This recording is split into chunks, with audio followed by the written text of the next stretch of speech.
Doctor, thank you so much for taking time to be here with this unbelievable audience. Crowd of angry young white men, I see. Yeah, exactly.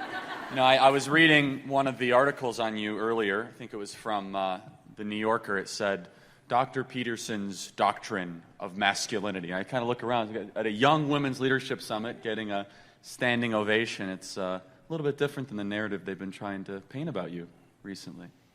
Well, you know, the more identity politics leaning media types that have been covering what I'm doing have a very difficult time with it because they can only see the world through their ideological lens, and the lens that they use basically assumes that the world is populated by groups above all, and that every individual within that group is nothing but a mouthpiece for the group and its let's say claims for power. I'm trying to help people put themselves together as individuals, but that isn't part of that narrative, because within that narrative framework, which I've characterized, and other people as well, as sort of postmodern / neo-Marxist, even those two things don't fit together very logically. In that narrative, there aren't any individuals. There are just groups and power. And so when they talk about me, they have to put me in a group-oriented category of one form or another, and it's often radical right, or it's male, or it's whatever, white, it's racist, racial, that's the other one. But that's not what it's about as far as I'm concerned, so. Right, and your book, which is fantastic, by the way. Thank you. Is it still number one? It was number one for weeks. It bounces up and down. It's been number one in about 8 countries now, I think, something like that. Fantastic. It talks about the individual, what an individual can do to improve their life as an antidote to chaos. And what I love about your teaching is that you're brutally honest. Life is suffering. Yeah, well, you know, so I've been on this tour of one form or another since January, and we've gone to about 40 cities, something like that. There's probably about another 40 or so on the roster in the US and Canada and the UK and Europe and Australia. And you know, part of what I'm doing in that tour is laying out a conceptual landscape, and part of the basis of that is the blunt truth, I suppose, that life has a tragic element, you know, because we're vulnerable, all of us, and we know it, which is the particularly human curse, let's say. We're aware of our vulnerability, and it's not just vulnerability in the tragic sense, it's also the human proclivity for evil that makes the tragedy of life even worse than it would otherwise have to be. And you could say that that's a basic truth. You could even say that that's a basic truth with regards to the meaning of life. You know, it's a pessimistic way of looking at it in some sense, but it leads to an optimistic conclusion.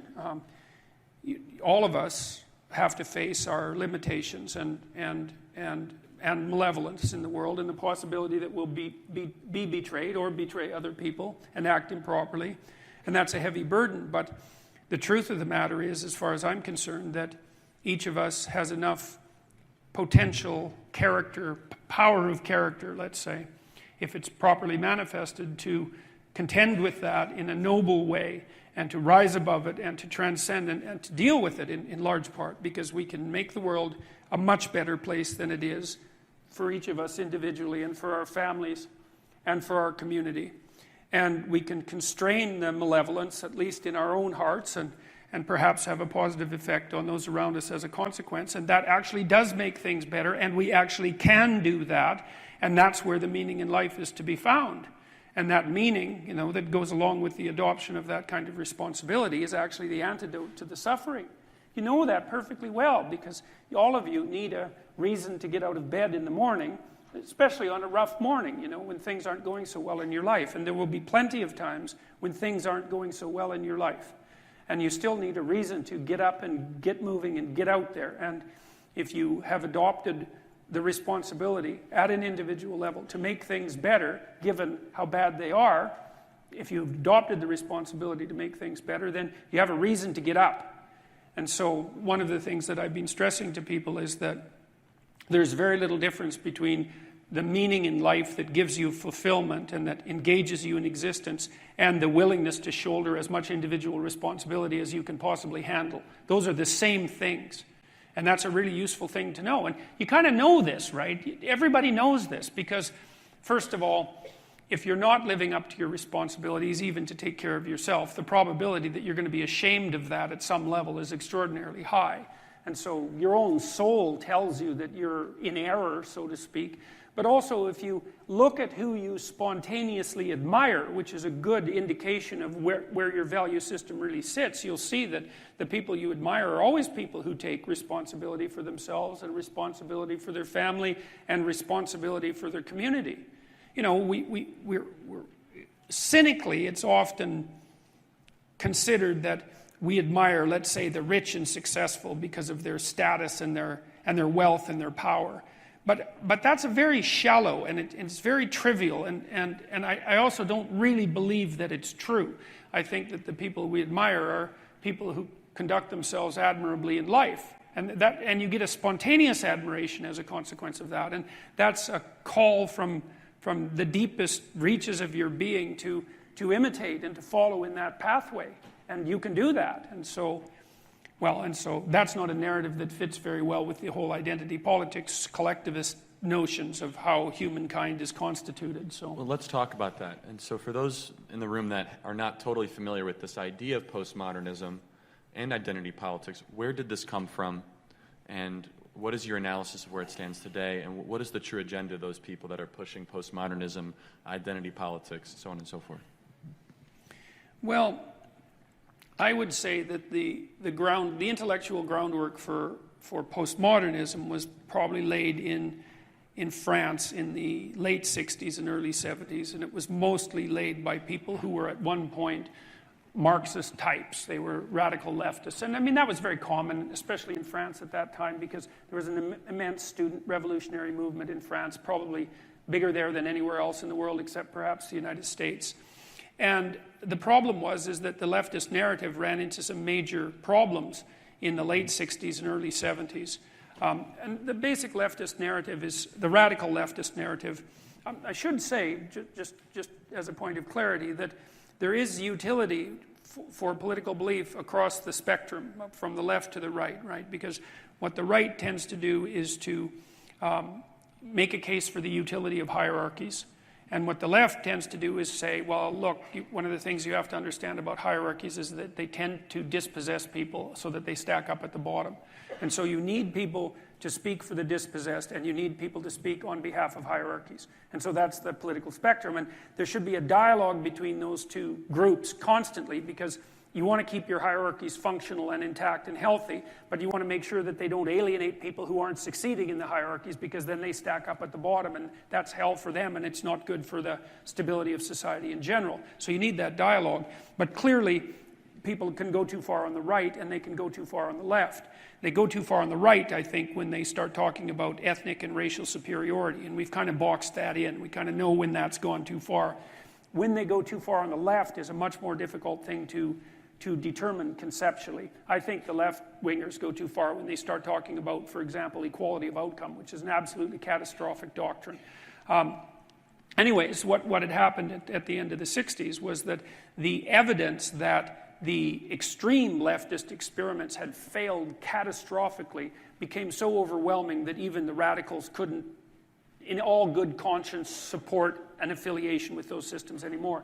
And I think the real death blow to the idea of communism as an acceptable moral solution came with the publication of Alexander Solzhenitsyn's Gulag Archipelago in the early 70s. And I would highly recommend, and I'm dead serious about this, I would highly recommend that you read that book. It's one of the seminal books of the 20th century, certainly one of the most important 10 books that were written in the 20th century. And the reason that it's so important to read it is not only because it documented the absolute catastrophe of the Soviet system, and by implication the Maoist system and the system that obtained in Cambodia and in Venezuela more recently, and in North Korea, these catastrophically murderous systems. It documented their excesses, but that isn't the particular contribution of the book. The particular contribution of the book is that it showed that the catastrophe of the system wasn't an aberration in relationship to radical leftist thought, but the logical conclusion of it. And, you know, there was an idea that was pushed hard because people had been documenting what was happening horrifically in the Soviet Union, really from the 1920s onwards. And of course, the revolution only happened in 1918. So the catastrophe started to pile up right away as soon as the revolution occurred.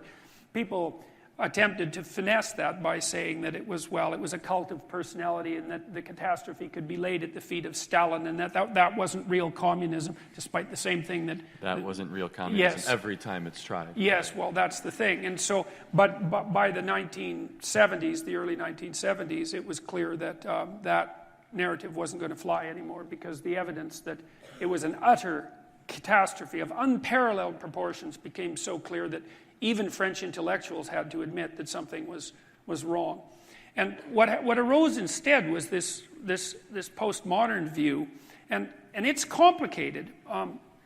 The postmodernists basically stumbled onto a problem that's actually bedeviled a lot of different disciplines. And the problem is that the world is unbelievably complex, and it's very difficult to perceive it. This is why it's been difficult to build artificial intelligence systems that can perceive the world, because it turns out that just looking at the world is incalculably difficult, because there are so many ways of looking at the world. There are an immense number of ways that you can look at anything. So even small sets of objects are complicated in ways you can't possibly imagine. And so the postmodernists figured this out in literary theory, essentially. They thought, well, we have these books, we regard them as canonical. How is it that we should interpret them? And the answer was, well, there's an indefinite number of interpretations, which is actually true. There isn't, like, trying to interpret something like the corpus of books that make up the Bible, for example. It's like there's no end to the number of interpretive frameworks that you can use. And so that was mystery number one. Mystery number two was, well, if there's an indefinite number of ways of interpreting something, how do you know which ways are to take precedence? Well, that was a big problem, because, if you're teaching, for example, a course in literary theory, and you have an interpretation of a book, you want to make the assumption that there's something particularly valuable about your interpretation, or why bother teaching it? But if there's an indefinite number of interpretations and you can't rank order them, then how can you justify your particular approach? No one knew. Well, in some sense, the jig was up. And that's what happened with postmodern theory. It was, well, we can't figure out why what we're teaching is the proper thing to teach. We can't justify it intellectually. And the consequence of that was a questioning of the idea of a canonical interpretation at all. And so there's a real ethical and moral relativism that comes in there. But that was the underlying intellectual rationale for that. Well, what happened, and this is where things get strange, is that the problem with a viewpoint like that is that it doesn't leave you with any way to orient yourself in the world, right? Because if no interpretation is better than any other interpretation, then why do anything?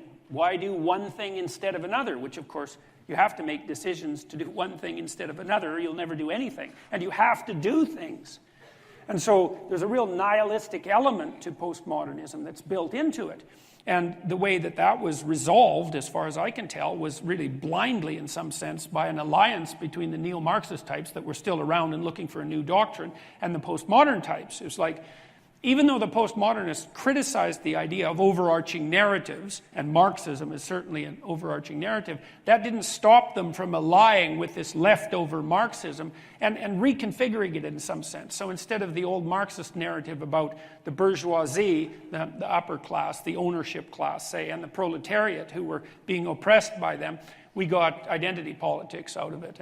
And what we got is the same old victimizer-victim narrative in new form, and instead of being fundamentally economic, it became racial or ethnic or gender-based or sex-based or you name it, age-based or attractiveness-based. It didn't really matter.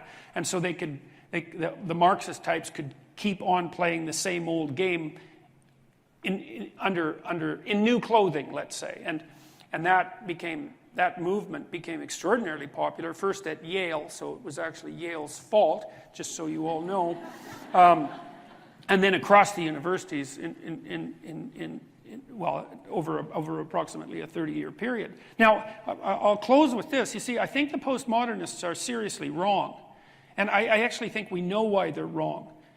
Because although there is a very large number of ways of looking at the world, or perhaps a near infinite number of ways of looking at the world, there isn't a near infinite number of ways of acting in the world in a manner that actually is successful.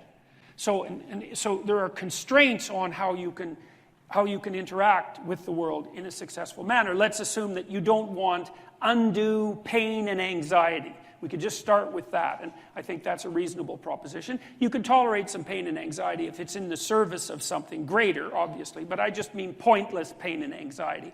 We don't want any more of that than is necessary, and that means that you have to take care of yourself to some degree. But the manner in which you take care of yourself is severely constrained. And this is partly why you have to be intelligent and careful and plot your way through life properly. You have to take care of yourself today, but you have to take care of yourself today in a way that doesn't interfere with you taking care of yourself tomorrow and next week and next month and next year and 5 years from now and 10 years from now. So you can't do just what you want to in the next hour, because if it's impulsive pleasure seeking, let's say, something like that, excess alcohol use or excess drug use or careless sexual behavior or betrayal of people to gain you something in the moment, you're going to pay for that. You're going to pay for it tomorrow. You're going to pay for it next week and next month and next year.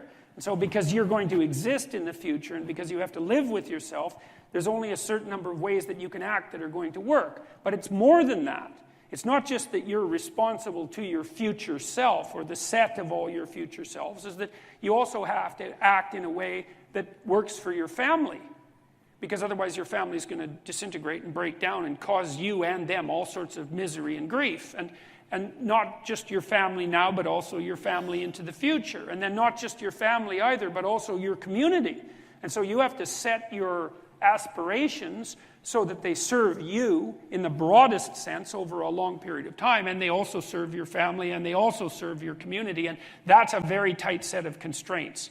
And I think that the best solution to that set of constraints from a philosophical perspective, or maybe even a theological perspective, is to view the world as a place not of groups, but of individuals, of sovereign individuals who are responsible for their destinies, responsible for their families and for their communities. And that's essentially the ethos of the modern West, because the thing that's so remarkable about the West, I would say, is that we did a wonderful job of articulating out the idea of individual sovereignty, and we made that the cornerstone of our political and economic systems. And the thing about that is, it works. And the evidence that it works is, well, it's right here in this room. Everything in this room is working, right? And around the world, increasingly, people are becoming economically better off at a rate that's absolutely staggering. And a huge portion of that is because we've articulated out the ethos of the responsible sovereign individual. And that's not the same as the individual with rights. It's not like rights are irrelevant. But rights are really there to facilitate your adoption of individual responsibility. And one of the things I would like to say to all of you, and it's one of the things I really wanted to talk about coming here today when I was thinking about it, is that you don't want to play identity politics. And that can happen because it can be played on the right and the left, right? And that's a collectivist idea. You don't want to do that. What you could bring to the table that hasn't been brought to the table for years is an emphasis on individual responsibility. And the right way to do that, as far as I'm concerned, is to start with yourselves, is develop a vision for your life. You start to think about, if you could be who you could be, what would that look like? That's the beginning of a mature philosophy of being. If you could be the person that you would admire, who would that person be? How would you configure yourself? How would you configure your career, your education, your family, the use of time outside of work? If you wanted to be the noblest person that you could be, who was adopting the maximal amount of responsibility, how would that look? Then you need a strategy to put that into place. And that's the way you change things properly, and also the way you do the least amount of harm while you're changing them. And so it should be an individual-focused set of ideas, and that way you can sidestep the identity politics traps, and that would be a very good thing. And I think a modern conservatism, which isn't really all that distinguishable from a classical liberalism, as it turns out, is to put tremendous stress on the responsibility of the individual. And one of the things that's wonderful about that, as far as I'm concerned, and I made reference to this a few minutes ago, is that you need a meaning to offset the tragedy of life. Otherwise, you just suffer stupidly, and you tend to make people around you suffer the same way. It's not good. It's what the modern left does quite well. And the way that you find that meaning is by adopting as much responsibility as you can. And what's also so fascinating about that is, you're characterized by an indefinite potential. And it isn't easy to understand exactly what that is, that potential. But it's what people call you on when they say, you're not living up to your potential, whatever that is. That potential will be called forth from you as a consequence of adoption of responsibility, because it won't manifest itself unless you take on a load. You're not going to develop in all the ways you could develop unless you set yourself a serious challenge, because it takes the challenge to pull that out of you, and also to motivate you to rid yourself of all the weaknesses and personality flaws that you've accumulated across the years, and to let those disappear and burn off you. You need to load yourself up before the demands of life will be such that you will discipline yourself properly. And a noble goal is a very good way of beginning that. What do you think is, and this is a debate that you see a lot, what is the motivation then of the postmodernists? Are some of the individuals afraid or hesitant to take responsibility of their very own life, and they want to play the victim, and they find admiration in that victimhood?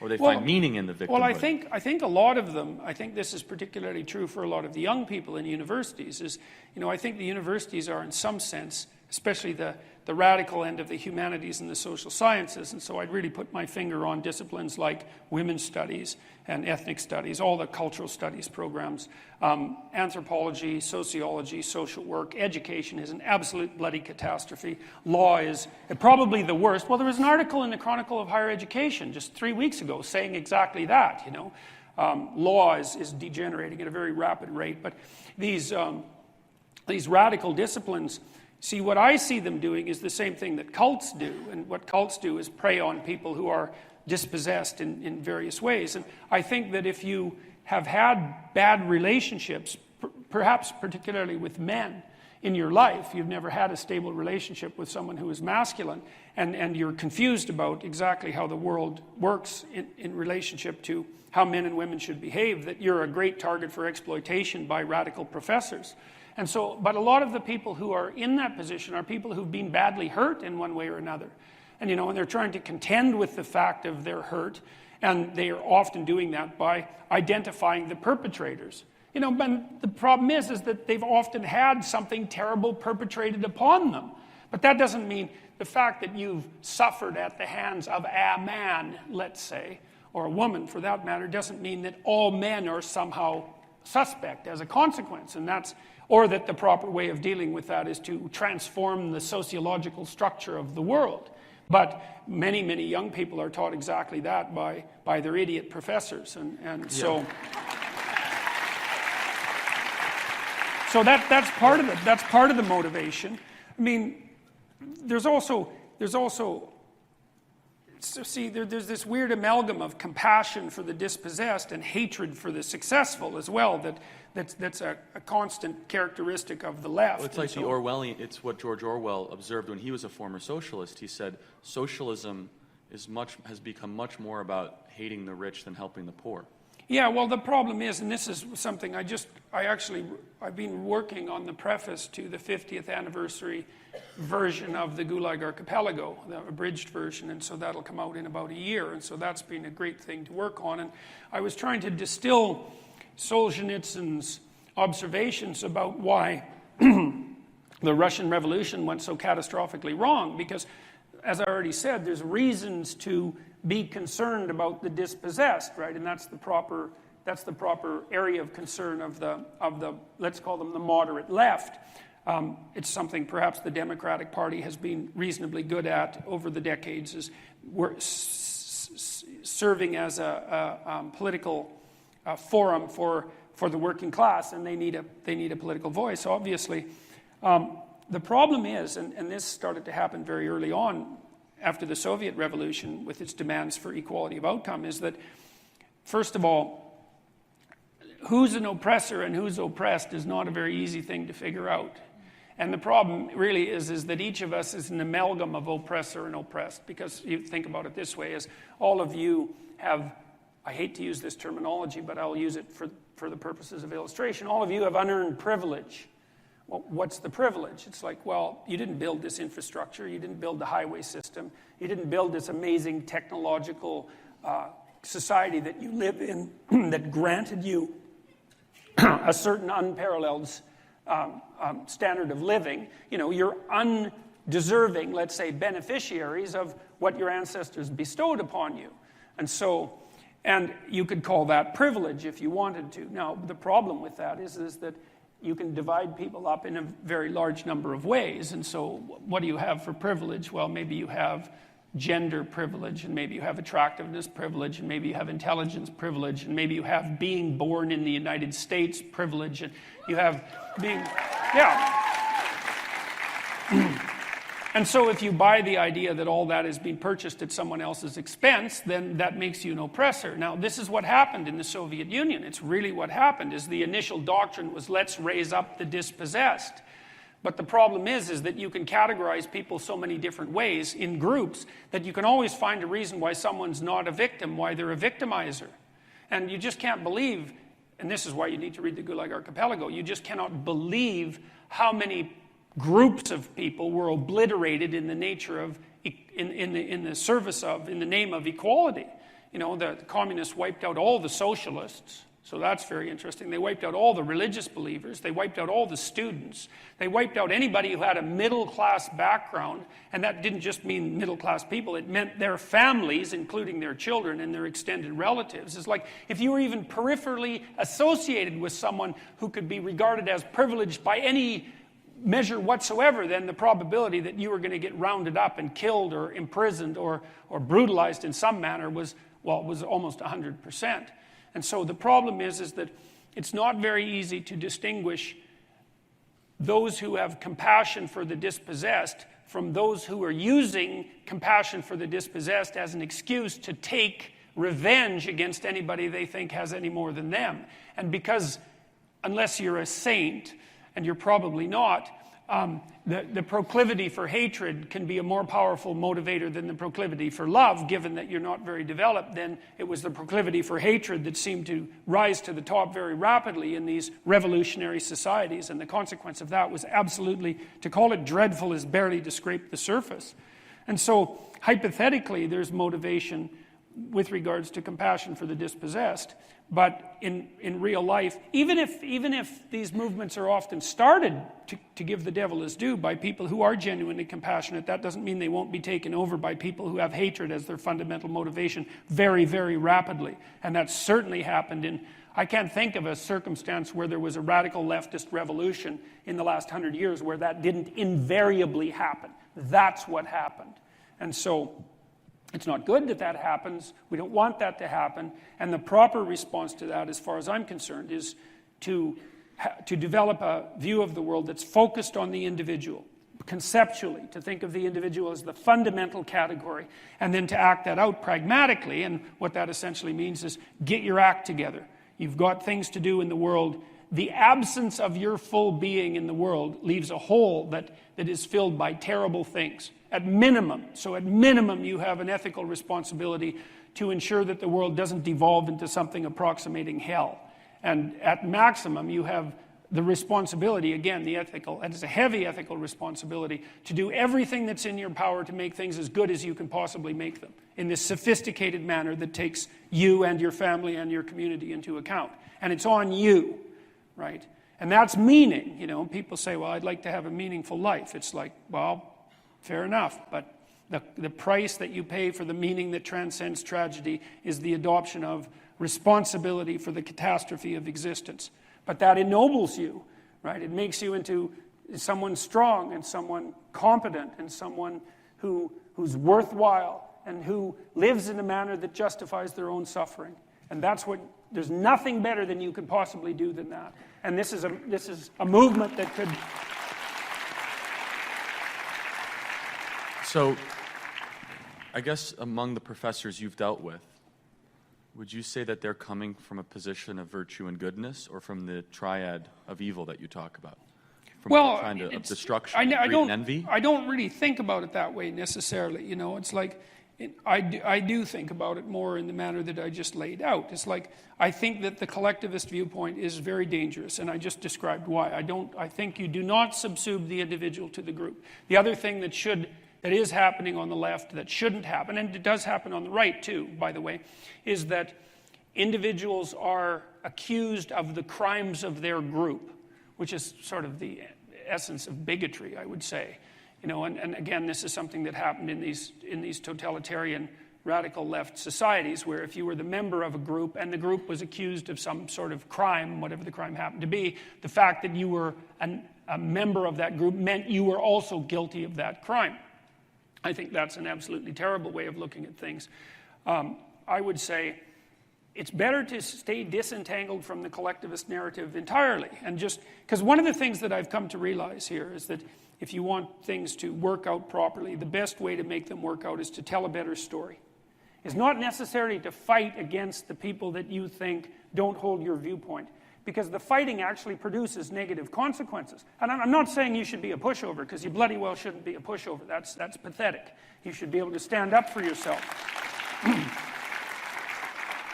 But, I mean, part of the reason that all of you are here is because you're looking for something. And hopefully you're not looking for an enemy, although an enemy can make your life, like, it can give a facade of meaning to your life.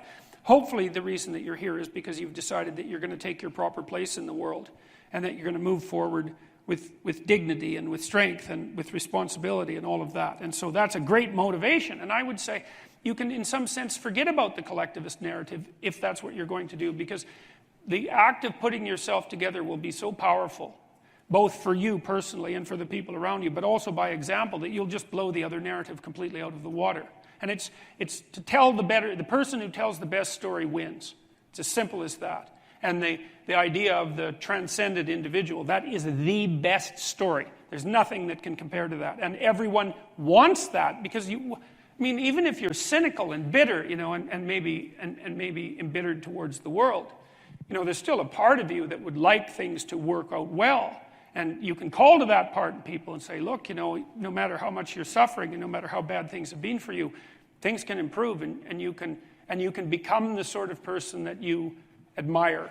And that's the best thing you can do. And everyone is desperate to hear that. And best of all, it's true. Well, I've seen this happen firsthand on campus. I've seen these ideas collide. So we were at UCLA. And we had one of our many campus events. We did a speaking tour at UC Berkeley, Stanford, and UCLA, and lived to tell about it. And we need, of course, armed guards at every campus. And so Candace Owens and I were at UCLA. And there was this Black Lives Matter protester that came up and started to try to shout down our speech. And Candace essentially said, I believe in you. I believe that you can be better tomorrow than you were today. I believe in self-empowerment, so on and so forth. And the protesters just screaming and said, stop it, that's racist, that's bigoted, homophobic. And we both said, we believe in you, we believe this. And she was really upset. And we said, fine, we don't believe in you. She said, thank you. I was like, what? It's almost as if as soon as they're rejecting responsibility in some ways. Look, man, everybody's got the reasons to reject responsibility. Well, it's tough. That's it. So it's not easy. If you're looking for a host of reasons why people might view the world from a collectivist perspective and attribute blame elsewhere, is because, that is a dispersal of responsibility.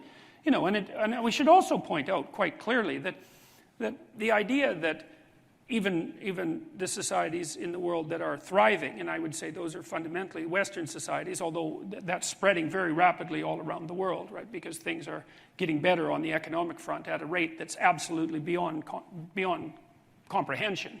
I don't know if you know this or not, but this is worth knowing. It's also worth thinking about. If you don't know it, that's also worth thinking about, because it's so important that you should know it. And if you don't, there's a reason for it. That the rate of absolute poverty in the world fell by half from the year 2000 to the year 2012. Right? So the rate of absolute poverty was defined as living on something approximating $1 a day in today's money. Now, the first thing you want to understand is that was the situation for the average person in the Western world in 1895. Okay, so it's only been 130 years or so that we've seen this unbelievable acceleration in living standards. And of course, in the West, we got rich first and before everyone else. But it's not been that long. You know, it wasn't even 100 years ago that there were chronic famines in places like Sweden and Italy. You think, well, how can that be? It's like, well, that's the way of the world. That's how it was. But the economic miracle has been spreading everywhere, right? There's no one starving in China. There's no one starving in India. And Southeast Asia is increasingly rich. And the fastest growing economies in the world right now are in sub-Saharan Africa. And child mortality rates are plummeting, and people are getting access to fresh water at an unparalleled rate. And we're spreading cell phones all around the world. And about 300,000 people a week are being hooked to the power grid. And like, things are happening that are good, that so fast you cannot believe it. And if you don't know that, one of the things you should ask is, well, why don't you know that? Because that's the biggest news that there is. And I think there's this chronic pessimism that's invaded our society. Maybe it's a consequence of 50 years of the Cold War or something like that. And we just can't believe that maybe we're not going to light everything on fire and die in an apocalypse, but, you know, improve the conditions of living all around the world. So, well, and so the way that you do that is by... Okay, sorry, Charlie, I lost my track there. You'd asked me a specific question. And, No, responsibility is tough, is what we talked about. oh, yes, Yeah. yes. Well. I got you, okay. don't worry. Oh, thank you. Well, so all of these good things are happening. And, well, so with the issue with regards to responsibility is that it is difficult, and everyone has the same issue. We all have our reasons not to bear responsibility, and it's very useful and easy to find other people to blame. You know, then it's not your problem. And, you know, do you really want it to be your problem? You have to take stock of all your weaknesses that way. And so, you know, you say, well, people on the left are unwilling to take responsibility. It's like, no. People are unwilling to take responsibility. And maybe you see exaggerations of that in the pathological collective narrative that's generated on the left. But again, it's better to direct that towards yourself. It's like, you're likely to do less harm that way. You can sit down and think about all the ways that you're unwilling to take responsibility, and why would you be? Well, it's hard. It's easier to roll downhill than it is to walk uphill, obviously, and so it's hard to take responsibility. And you know, if you've also had hurtful relationships with people in your life, you know, it's not necessarily that easy to distinguish competence from power and tyranny. And one of the things that's also happening, and I would say this is very characteristic of the hurt radical left, is that people who've been hurt are afraid of any display of competence because they can't distinguish it from power and tyranny. And so they're also unwilling in some sense to manifest that individual competence in their own life because they think of that as a manifestation of the tyranny that they're accusing the entire system as being characterized by. You know, the idea that, I hate this idea, it's a terrible idea. The idea that the West is a patriarchal tyranny, which, well, it's absurd. It's absolutely absurd. It's like, well, a tyranny. How many of you are taught that in schools, by the way, that there's a patriarchy and it's all ripped against patriarchy, everywhere? yeah. Well, but I mean, let's look at this clearly. I mean, every society tilts towards tyranny and corruption, right? I mean, because all hierarchies degenerate, and the way they degenerate is by having people, by becoming twisted so that power becomes an appropriate way of climbing up the hierarchy. It's like the definition of a tyranny. And hierarchies tilt towards tyranny. But one of the things that you're responsible for as a sovereign individual is to make sure that your hierarchies don't tilt towards tyranny.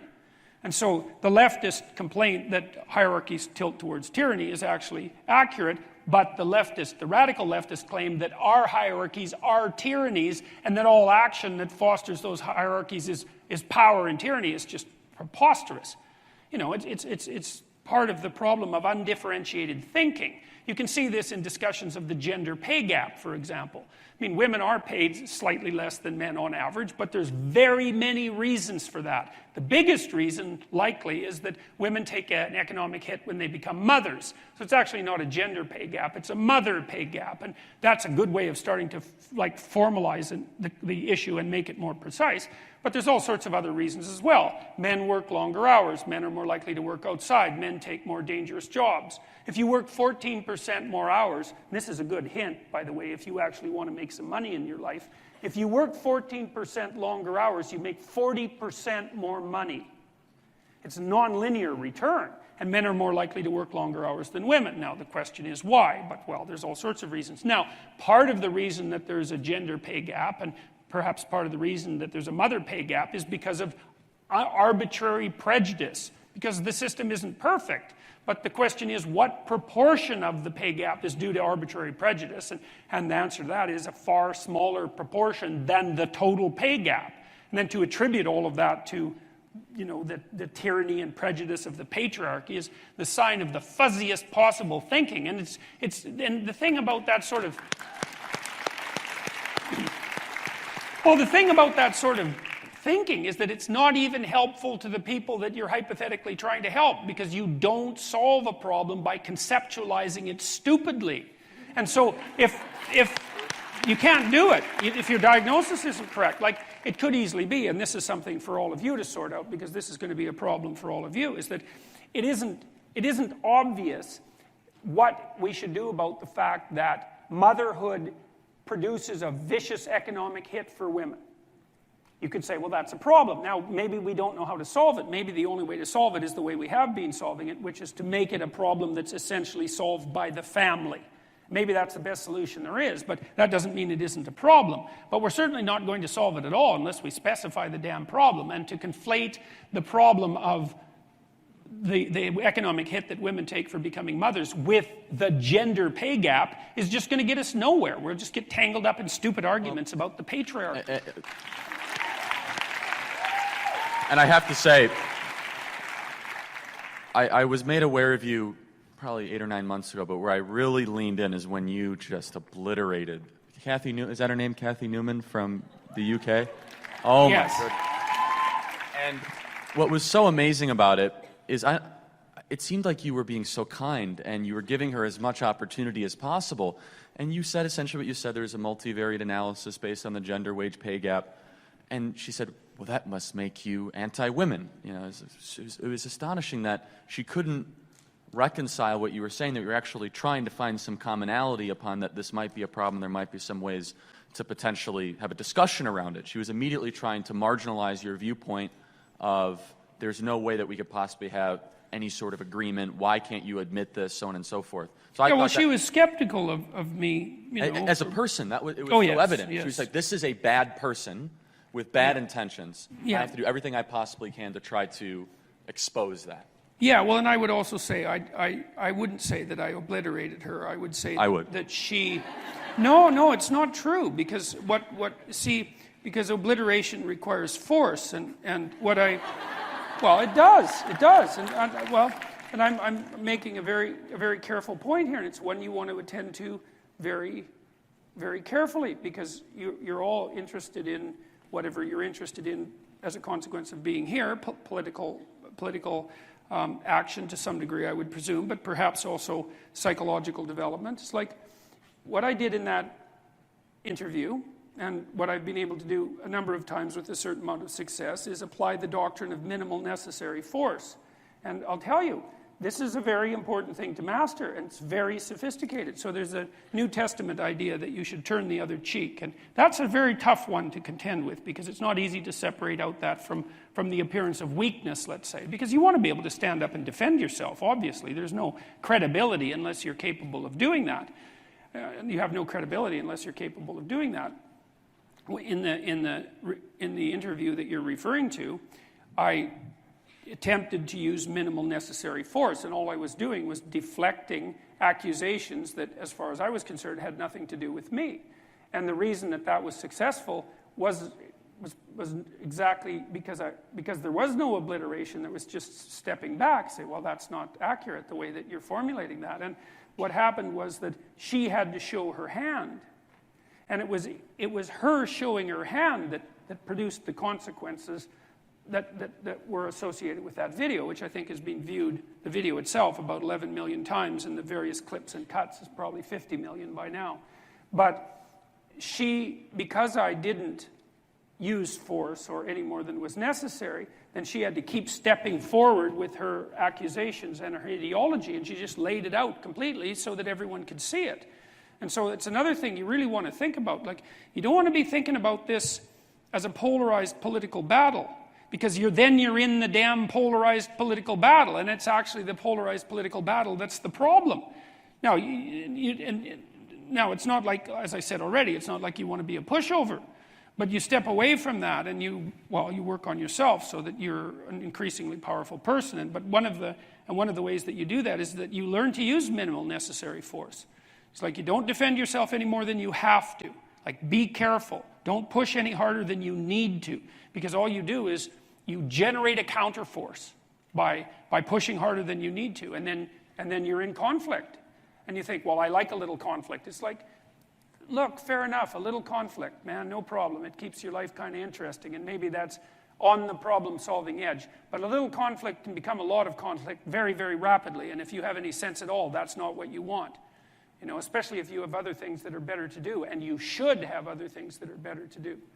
And so, you know, to deal with these sorts of things, even when you're provoked with a light hand, there is no more effective strategy than that. And it's a real mark of sophistication and your ability to keep your temper in check. It's really something to aim at. And that's true even when you're dealing with yourself. You know, you don't punish yourself any more than necessary. When you're negotiating with someone that you love, a partner, for example, or a husband or a wife, at least in principle, you defend yourself with minimum necessary force. And so it's not, you know, there's been a lot of videos that have been cut out of my talks that Jordan Peterson obliterates X journalist or Y journalist, and I'm not putting those clips up, and they're clickbait to a large degree. But when I've been successful in responding to attacks, it's only because I've responded to them minimally. So, for example, there's been a number of times when I've gone to universities and had pretty nasty demonstrations. There was one at McMaster University that got quite out of hand, and a worse one at Queen's University, where people were pounding on the windows while we were all sitting in the hall. But it was the same thing there. It's like control of temper, detachment, understanding that the full event has yet to play itself out, the ability to step back, and the requirement to use minimal necessary force. And when I've been able to manage that, then it's worked. And if my temper gets riled up, and I have a temper, and if it gets riled up and I start to lash out more than necessary, then that goes badly right away. And I can see that in the comments, and I can see that the memes that are made of me turn a little bit more mean instead of funny. And so this is really an important thing to know. It's like, keep your temper under control. Don't burst out into self-righteous anger, in particular against those that you might regard as your political enemies. It is not going to help you. It's not going to help the cause. It's not going to help anything. And so, yeah. That's terrific wisdom. See, you can accomplish what you want to accomplish if you're being wise about it by being eminently reasonable. That's the thing, is you can have reason on your side, and I mean reason in the best possible sense. It's like you don't have to be temperamental and impulsive in this sort of situation. You can try to put yourself together, which I would highly recommend, and then you can lay yourself open to the attacks. Now, that means you should be able to defend yourself. You should have the articulated structures at hand. You should orient yourself properly, politically and philosophically, and even physically for that matter, so that you're a force to contend with. But once you have that down, then you play it with the lightest possible hand. And that way also you have the highest probability of let's say, of changing the minds of people who are possessed by an ideology so that they can rejoin the productive political dialogue. And that's what you want. You don't want to defeat them. First of all, good luck with that. It's like, well, you've got to live with them. You can't defeat people that you live with, because there they are the next day. And if you defeat them, well, then they're defeated. And maybe that's not for the best. And second, it's not like they're happy about the fact that they're defeated. It's not like they're not going to be waiting around to find out when they can defeat you next.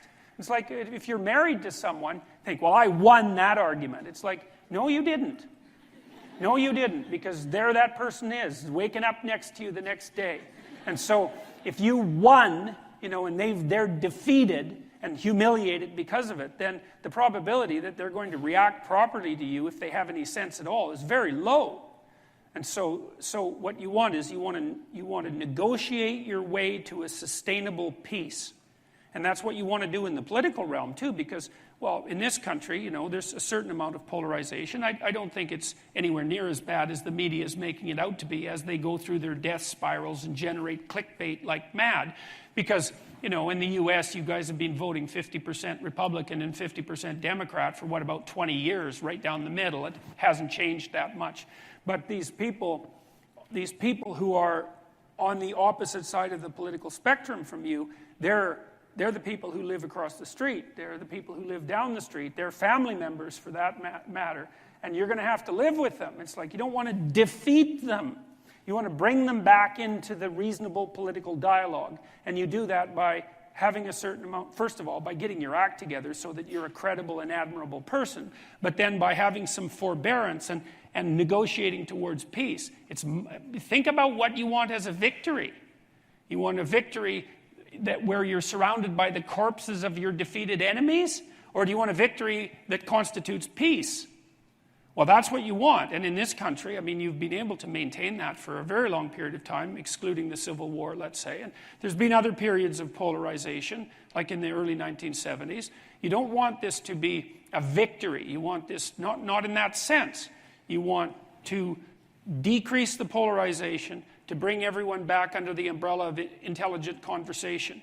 And you want to also know that just as you perhaps are temperamentally predisposed, being more conservative, to standing for patriotism, is standing for the what would you say, well, let's say patriotism, we'll leave it at that, and for the utility of hierarchies, that there are people who need to speak for the dispossessed, and you have to engage in a dialogue with them, for your own good as well as theirs.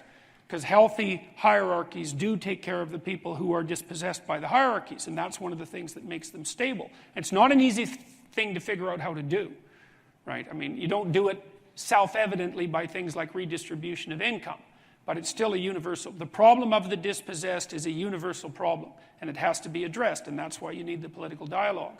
So no victory. Peace is the goal, not victory. So that's great.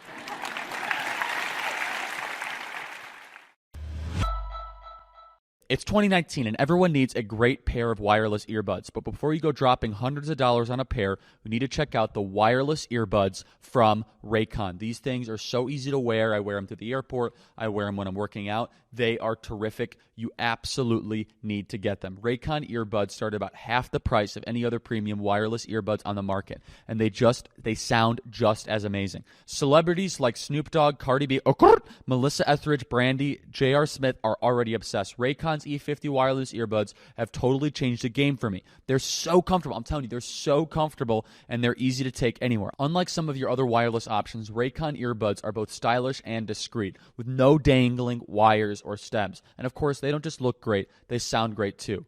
I'm telling you, when you work out, when you're moving, when you travel like I do, you need earbuds like Raycon. Raycon offers their wireless earbuds for everyone in a range of fun colors at an unbeatable price. Go to raycon.com/Kirk to get 20% off your order. That's buyraycon.com/Kirk to get 20% off Raycon wireless earbuds. If you've been eyeing a pair, now is the time to get an amazing deal. One more time, buyraycon.com/Kirk. Technology today has never been smarter. But smart only matters when you put it to good use. Together we can build a smarter future for all of us.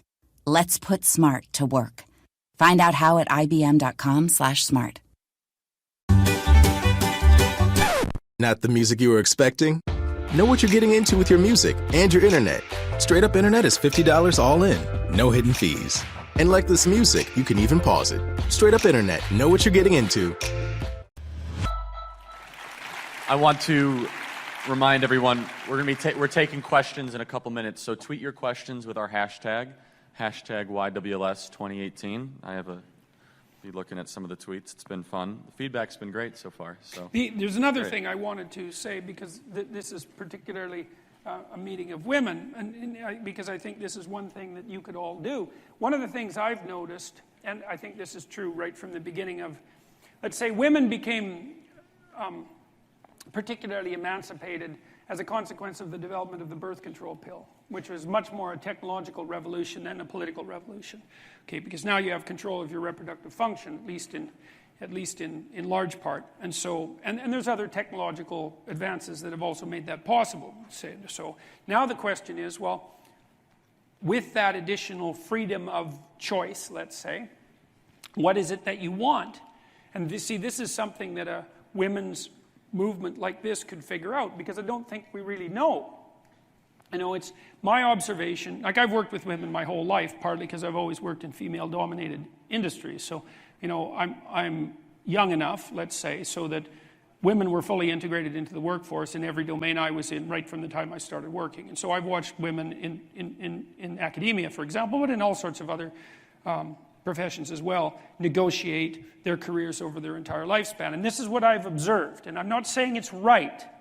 This is what I've observed, is that it looks to me like in our society, young women are taught to overvalue career. And what I mean by that is that they're not taught when they're 18 or 19 or 16 to 20, something like that, that what's actually going to play a crucial role in their lives. And so we have this idea that, well, you're going to have a meaningful career. It's like, well, first of all, most people don't have careers. They have jobs. And that's not the same. I'm not saying that a job isn't necessary and useful, but it's not a career. It's not necessarily intrinsically meaningful, right? It's something you do because it needs to be done, and it's difficult, and that's why you get paid for doing it. And so that's a job, not a career. And even if you have a career, careers are strange things because they're not as intrinsically meaningful as the purveyors of careers like to tell you. And like I worked with a lot of women in law firms, for example, and these were like impressive. These were impressive people, man. They aced their high school. They nailed their university. They were, top 5th percentile in their LSATs. They nailed law school. They went into articling. They got their internship. That's not what it's called in law, but the word escapes me, from articling. And then they became partners by the time they were 30. They were on this rocket-like trajectory. Almost all of them quit in their 30s. And it happens in law school, in law firms all the time. And you might say, well, that's a consequence of the oppressive patriarchy. It's like, no, it's not. That's not true. What it's a consequence of is the women hit their late 20s and early 30s. They make partner, which is sort of the pinnacle. They're hyper-conscientious women, so they're aiming for the top. They hit it, and they think, now I'm surrounded by all these people, many of them men. All those guys do is work like 80 hours a week. They just work nonstop. They make a lot of money, but money loses its incremental utility after you have enough money really to keep the bill collectors at bay. The psychological literature on that is quite clear. And the women wake up when they're in their late 20s and they think, it isn't obvious to me why anyone would work 80 hours a week when they have other things to do, like have a relationship, like have a family. And let's be perfectly clear about this. Most men are like that too, right? Because people work on average about 35 to 40 hours a week. And they're concerned about having a family and having a relationship and having a life outside of work. If you're going to have a high-end career, that's your life. Make no mistake about it. It's like you don't get to the top 1 percentile of your occupation unless all you do is work. And I don't mean work a little bit. I mean work 16 hours a day, flat out. Like some of my clients got new microwaves because it took a few seconds shorter to heat their coffee in the morning. And I'm dead serious about that, man. They were timed to the second, those people. And you think, well, do you want to live like that? It's like, well, maybe the answer is yes. But certainly the answer could be no, because, well, why would you do that? What's the purpose of doing that when you could also have an intimate relationship that you spend some time on and a family?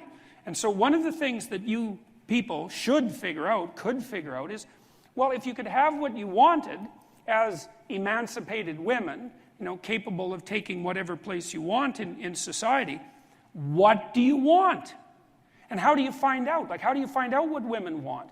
I would say that you could consider partnering with some reasonable social scientists and start doing some surveys, and survey women of all different ages, from 19 up to 70, and find out what women want. I think you'd see it radically shift from 19 to 35, by the way, and I'd like to see that documented, because my experience has been that as women mature from 19 to 30, the value that they lay on permanent relationship and family increases, and the value that they lay on career decreases. Now, maybe that's wrong because it hasn't been documented particularly well, but I don't think it's wrong. It would be worth finding out, because then you could also find out if you can find out what women actually want, and I don't think we've done a good job of figuring that out at all, then you could also figure out how to facilitate that. And that would be a wonderful thing, because we actually need to know that. And I think to some degree, the academic disciplines in the universities are so corrupted by identity politics that they can't answer these, or ask or answer these questions without falling into an ideological trap. But it'd just be good to find out. Like, we know, for example, that men and women do differ temperamentally. And they do differ in their interests. You know, so women are more likely to be interested in people, and men are more likely to be interested in things, broadly speaking, and there's exceptions. And that does modulate career choice. So we know, for example, as well, that as societies become more egalitarian, and this is an important point to know, as societies become more egalitarian, the proportion of women who choose STEM disciplines, science, technology, engineering, mathematics, decreases. It doesn't increase, it decreases. Now, I don't know what to make of that, and I don't know whether that's a bad thing or a good thing, but I do know that men and women do differ in their proclivities and their interests on average. And it would be interesting to see if we took that fully into account, which would seem to be something you do with a true feminism, is like, well, we are going to deal with women as they are, and perhaps as they could be, but at least we could start with as they are. So what do they want? How can we facilitate their ability to acquire that? And how can we set up our society so that they benefit and everyone else benefits because of it? And I really think there's a hole there that needs to be filled. And that would be it'd be nice to see a political organization that grounded itself carefully in actual gathering of data. And you could do that. It's like, what do women want? How is that going to work out properly for society? And is there any way that could be properly facilitated? It'd be a lovely thing for everyone to find out, and for it to be depoliticized to the degree that was possible. So one of the questions we're getting a lot of on Twitter, it's interesting, is this war on men and the idea of masculinity, of all questions at a women's summit. So I'll read it.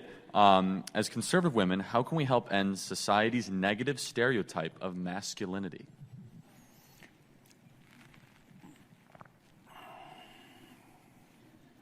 I think you do that. I really think the fundamental way you do that is by constraining it in your own relationship.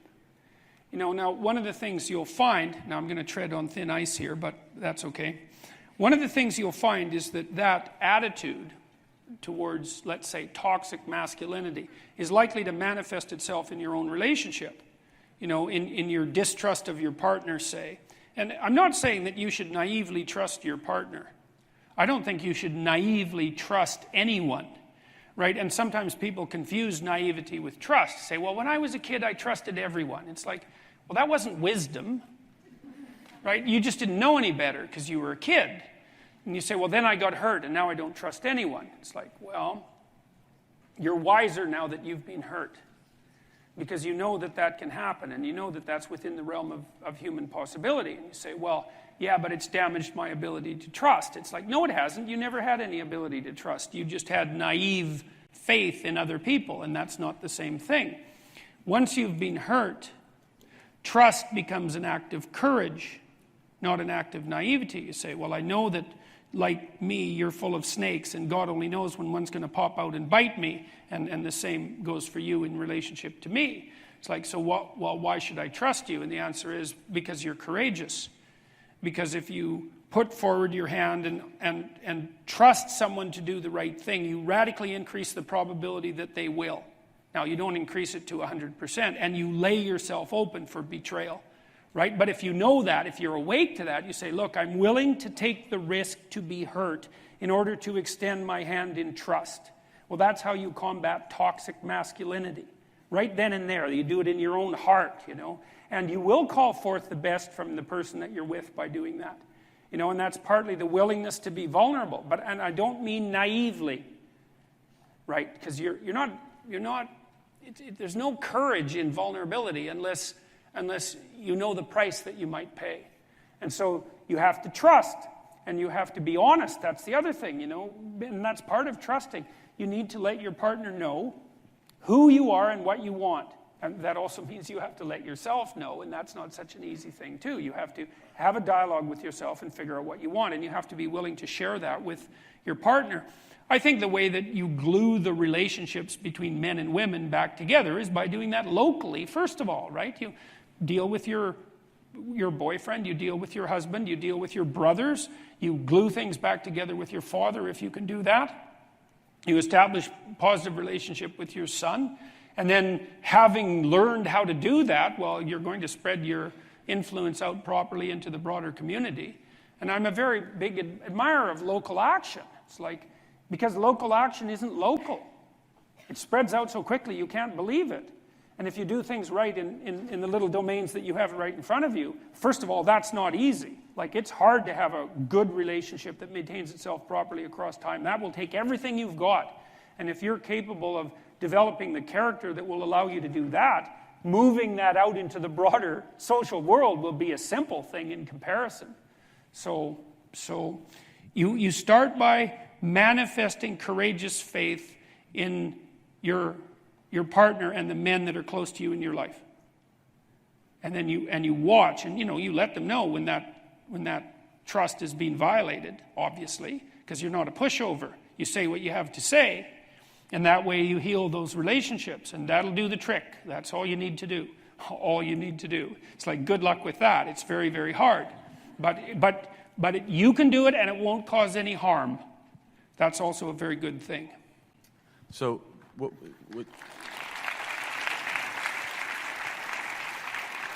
the universities have become so radical when you say things such as men are better at some things than women and women are better at some things than men. Those are considered horribly radical statements because of some of the insanity that has infiltrated higher education. I think some of the miscategorization upon your work and your teaching is just rooted in how they've moved the goalposts. Well, it's such a comical thing, is, the data that I've put forward with regards to the differences between men and women isn't controversial.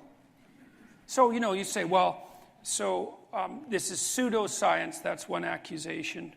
Well, here, let me tell you about it, okay? So, just so you know. Okay, so you've got to try to figure out when scientific data is credible. Okay, so here's one, because you might say, well, it also gets contaminated with politics, and that does happen. Now, science has mechanisms to stop that from happening across time. But one thing you can be reasonably sure of is that if scientists publish data that violates their own political leanings, that's one bit of evidence that it might be reliable, because they're not going to rush out and be thrilled about publishing something that shows that their fundamental political presuppositions are in error. Okay, so let's look at the personality literature, just because this is where you see the differences between men and women. Okay, so the first thing is that the best way those have been measured is by using a scale called the Big Five Personality Inventory. There's a variety of different variants of it, but they all measure 5 fundamental traits: extroversion, positive emotion dimension; neuroticism, a negative emotion dimension; agreeableness, which is compassion and politeness; conscientiousness; and openness, which is a creativity dimension. Okay, now, the first question is, how did those dimensions come to be identified? Because you might say, well, is there political bias there? And the answer seems to be no, and here's why. So the way no one predicted these dimensions, they emerged as a consequence of brute force statistical analysis. So imagine that you ask a great number of people an immense number of questions. Okay, and every sort of question you can imagine. And I mean that because you get teams of people sitting down and writing down as many questions as they can think up. And so you give those questions to as many people as possible. And then you use a process called factor analysis, which is a statistical process that tells you how the questions clump. So, for example, questions like, I'm in a good mood in the morning and I'm often happy. People who answer 7 on a scale of 1 to 7 for the first question and 7 on a scale of 1 to 7 for the second question, that's going to happen, and the statistics can pull out those patterns. There's 5 patterns, and those are the traits. So that doesn't seem to be politicized, and it was a-theoretical to the degree that that was possible. Okay, so now you have the traits, and they were started to be established in the 1960s, and we got pretty good at measuring them, I would say, by the 1990s. That started to become a pretty stable model. Well, then the next question is, are there differences between men and women? That's pretty easy. You just look. But they don't even believe in men and women, though. They think men and women it's a social construct. Yeah, well, That's how we can get to that. And so the answer is yes. The biggest differences are women are higher in negative emotion and they're higher in agreeableness. And the difference isn't massive at the average level. So here's the difference. If you took a random woman and a random man out of the population and you had to lay a bet on who was more agreeable, so that's more compassionate and polite, and you bet on the woman, you'd be right 60% of the time. So it's not 50-50. There's a tilt towards women being more agreeable. And you see this manifested in the culture. So the best personality predictor of being incarcerated is low agreeableness. And you have a 10-to-1 incarceration rate, men to women, that's in keeping with that. So, and then women are higher in negative emotion. That seems to kick in at puberty, because you don't see that with boys and girls. You see it at puberty. And that's also in keeping with the psychiatric literature that indicates that worldwide women have 2 to 3 times the rate of depression and anxiety, which goes along with that. Okay, so there are differences. Then you might ask, well, are those sociocultural? Now, the proclivity of the social scientists would be to say yes, because they're leftist. All the social scientists are on the left, all of them.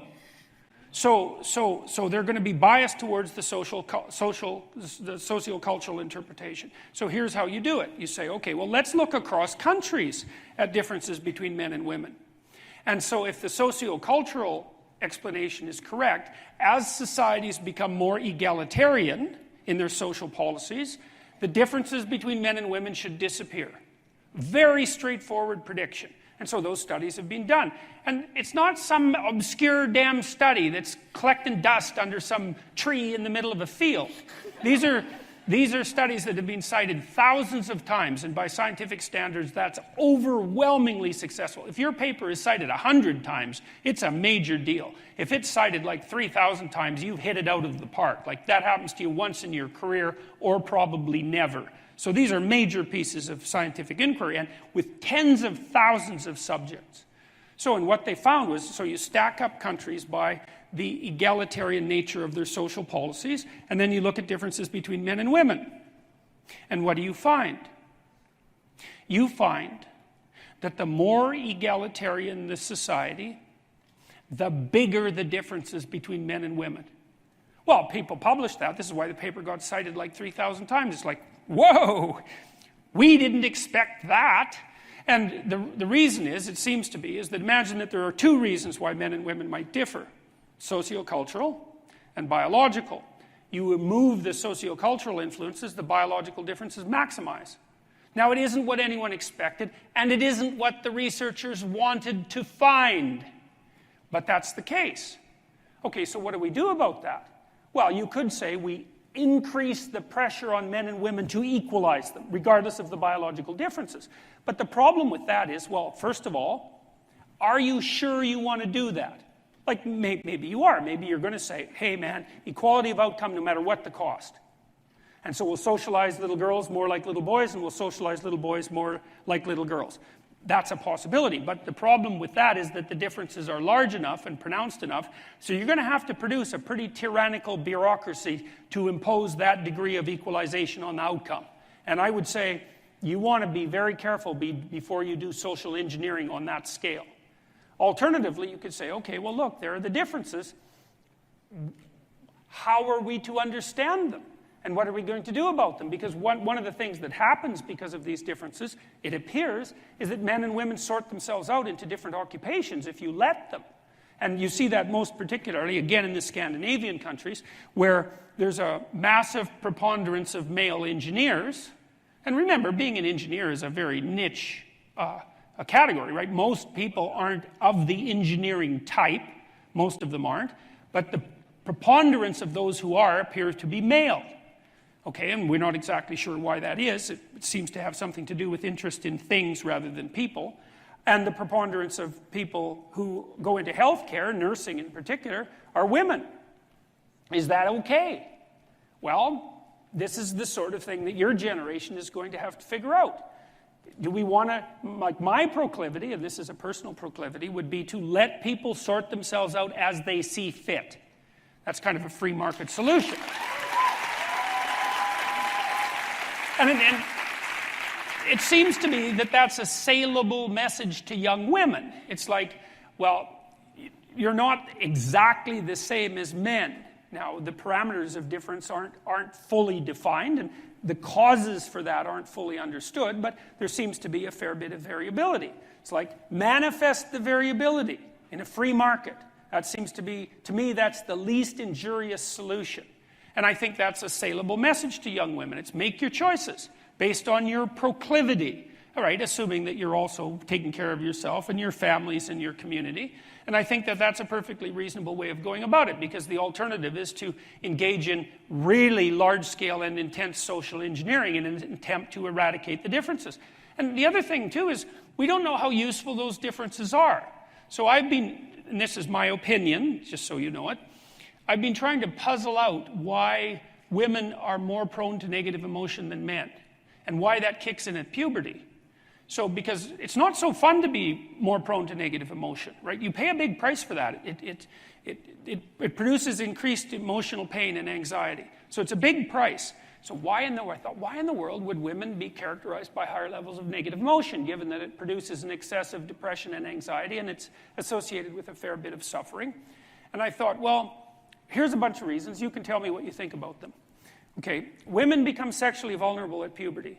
And sex is more dangerous for women than it is for men, for obvious reasons, right? Because men don't get pregnant, right? So the cost of casual sexual encounter or forced sexual encounter is very, very high for women. And so maybe there's reason there to be more apprehensive in general.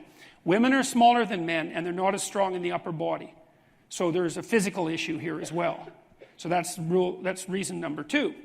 But I think reason number 3 might be paramount.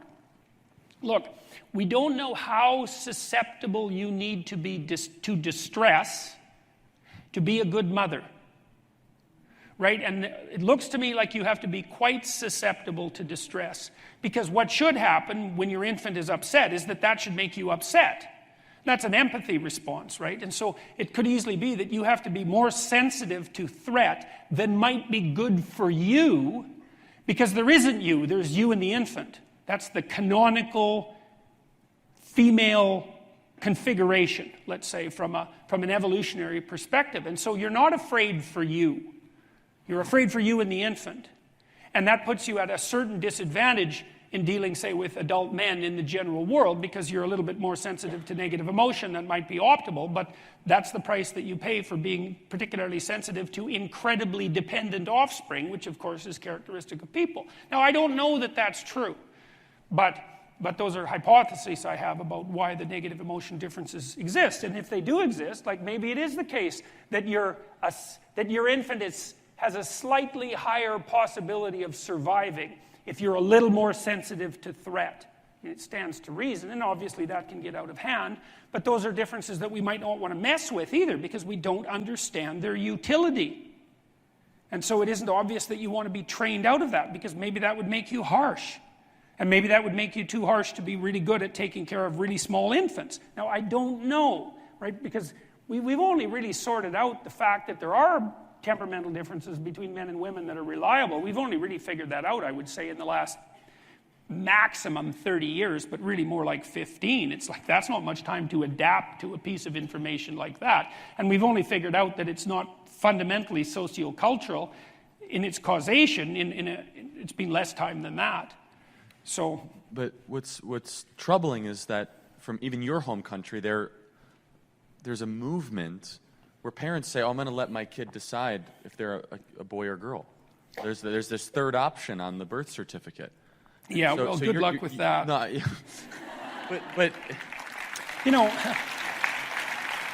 so I've got a funny story for you about that. So I had a family member who adopted kids, and they were kind of early adopters of the gender-neutral idea, but in a low-level way. You know, they were just not going to use stereotypical approaches to their children. And the outcome of that was absolutely comical as far as I was concerned. Their girl, she was like the most feminine girl I've ever seen. Her bedroom was like pink, and it was full of flowers, and it was just everything you'd expect from a stereotypical feminine person. And their son liked to hunt and fish, even though his father did neither of those, and grew up to work on the oil rigs and like was a real rough guy. It's like didn't make any difference at all. And I suspect that these intrinsic gender differences, the sex differences, are robust enough so that some minor league social engineering, first of all, is unlikely to change them, but might even exaggerate them. Because, you know, if you try to suppress something, that doesn't make it go away. What that tends to do is to make it angry and get bigger. And so, I think that the call for gender fluidity and the idea that there's a gender spectrum is likely to be very confusing for children and adolescents at times when, at a time in their life where the last thing they need is extra confusion about who they are under the guise of choice.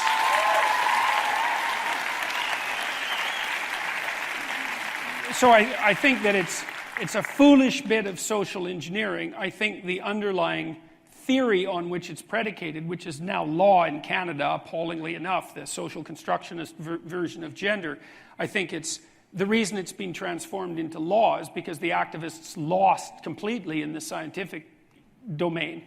They had to, you know, circumvent the whole proof issue and just introduce it by fiat.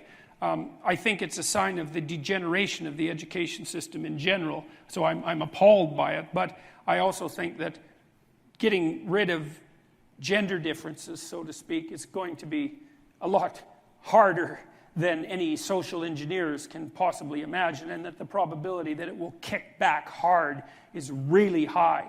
Because I think that what most people will do is defensively revert to a more rigid identity as an attempt to defend themselves against the confusion. That's the most likely outcome I see. So we'll see, right? And hopefully most of this nonsense will disappear as people come back to their senses, which I hope they are. I sure hope you're right, but in the humanities, I think you first exposed this. 80% of all papers are written without peer review or citation. Oh no, I didn't expose that. I mean that you helped shed oh, light yes, on it. I mean, like you helped through your platform. Oh yes, I was an avid tweeter of that particular statistic. You know, and I should hedge my bets to some degree. Like, look, the first thing you have to understand is that most enterprises produce a tremendous amount of useless noise. Right, and whether that's academia or government or private enterprise, like, I mean, the first thing you want to think about is that you take a typical corporation, and so maybe it runs on a 5% profit margin. That means it spends 95% of its effort just lumbering forward. And if you know anything about big corporations, you know perfectly well that they're capable of, well, they do way more stupid things than they do intelligent things, right? And the bigger the corporation, the more likely that is to be the case, which is why they tend to precipitously fail. Like, I think the typical Fortune 500 company lasts 30 years, right? Which is it's also partly why capital doesn't accumulate in the hands of a smaller and smaller number of the same people, even though there is that 1% distribution that's characteristic of pretty much all economies. So almost all large-scale human enterprises produce a tremendous amount of stupidity. And that's also true of academia. And so the fact that 80% of humanities papers receive 0 citations is mostly a consequence of the fact that most papers are hardly ever cited, right? So it follows a Pareto distribution. So what you basically do is you take the number of papers that are published and assume that the square root of that number receives half the citations. So if there's 10,000 papers published in a discipline, then 100 of them will receive half the citations. And that's the same law that applies to the distribution of money. It's the same law that applies to a number of basketball hoops successfully completed by pro athletes, or goals scored by hockey players, or size of trees in the Amazon, or size of cities, or mass of stars, or like it's a universal principle. It's Price's law, essentially. However, the fact that 80% of the papers receive 0 citations is a metric for something approximating catastrophic failure. Right now, one of the things that's happened in the universities that's facilitating this, The reason I put that preamble in is because I don't want you to think that the universities are more spectacularly unsuccessful than most things, because they're not. But that doesn't mean the lack of success isn't worth assessing. So one of the things that's happened is a lot of these systems for evaluation have been gerrymandered. So 0 citations means really no one, not even your friends or yourself, has cited your paper. So that's not so good. What happens with a lot of these journals is that a very small number of people publish in them. It's the same people.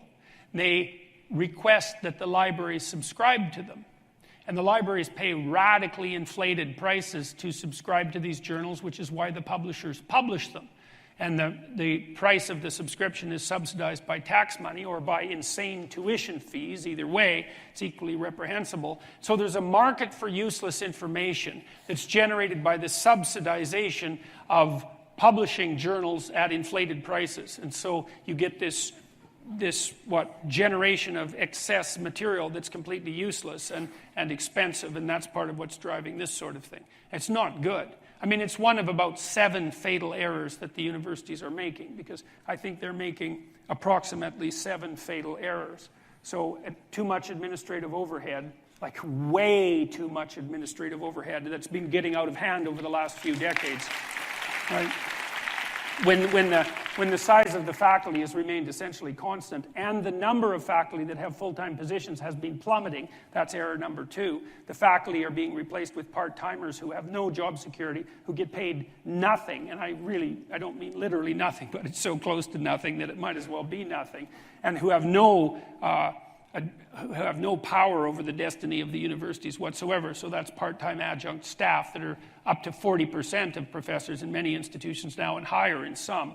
So administrative overhead, the decimation of the professoriate, insane acceleration of tuition fees, far above the cost of inflation, right? Way outstripping the value of the degrees, gerrymandering the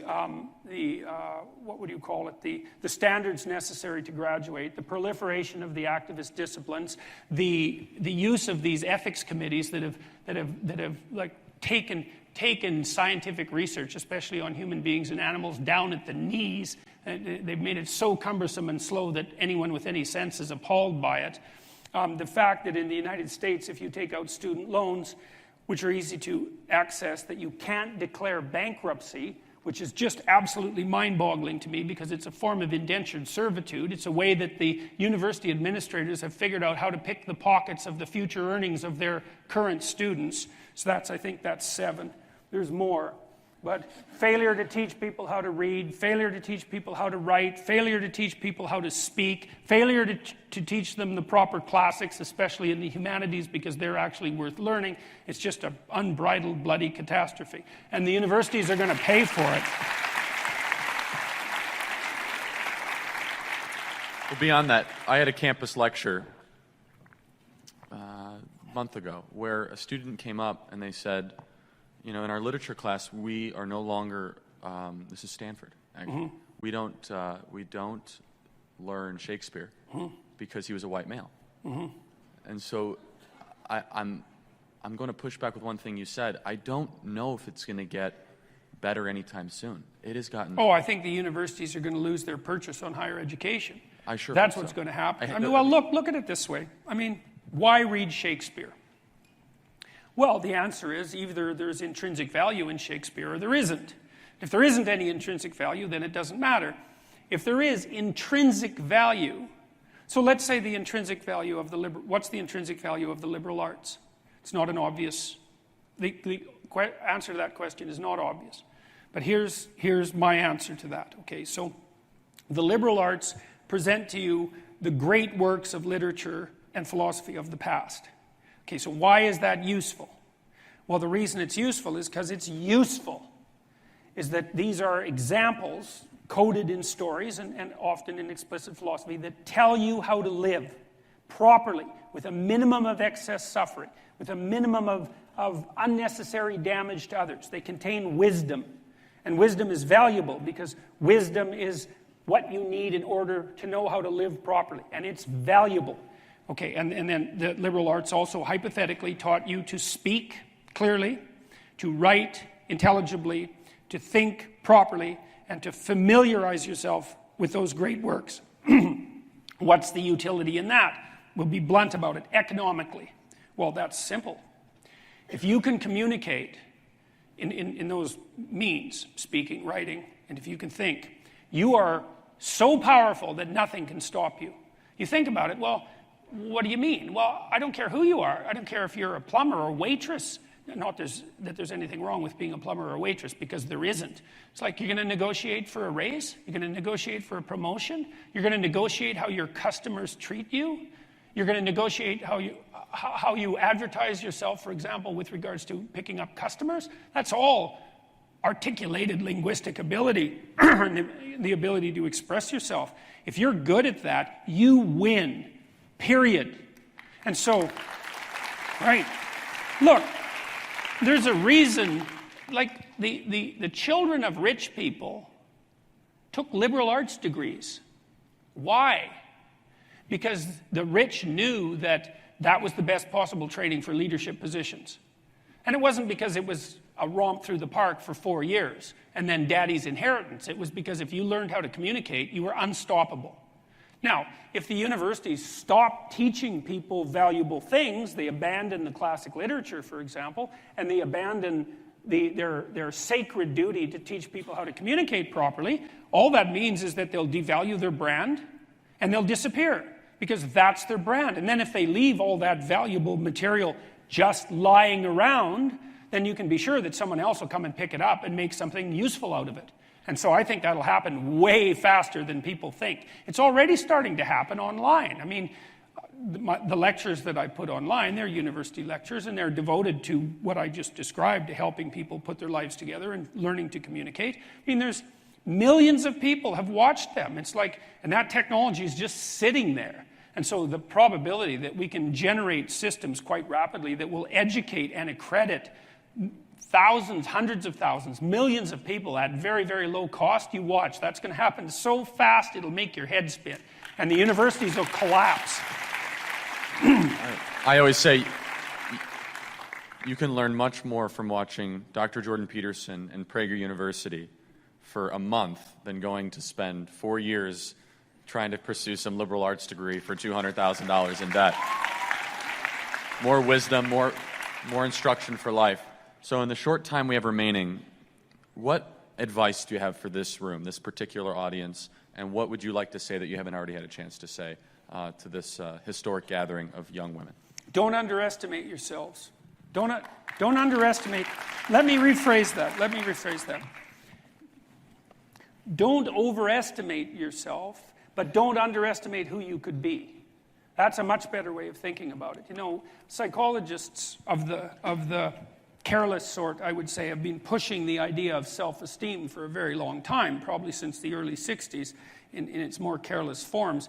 You should be content with yourself the way you are. It's like, no, you shouldn't. Especially not, how old are you people? You're like 18. Are you going to be content with yourself the way you are? What are you going to do with the next 60 years then? You know, seriously, like, you're nowhere near what you could be. You're not even close. Right, and so that's a way more optimistic message. Like, it's, you ain't seen nothing yet. That's the right message. And so I would say, don't overestimate yourself now, but don't underestimate your future self. And, you know, you have so much influence as an individual if you get your act together that you can't believe it. There isn't anything that has more influence than that. You have all the power that there is right where you are to put things right around you.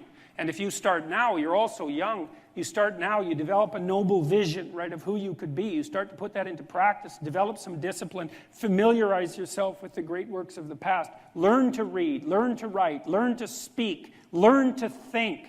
Man, you'll be deadly.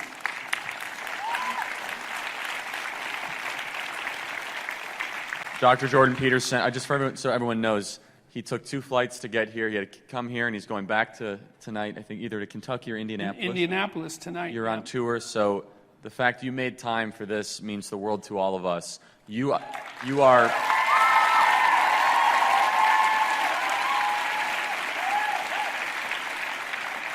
In my opinion, you have been the most important thinker in my life and the creation and advancement of Turning Point USA and my world philosophy.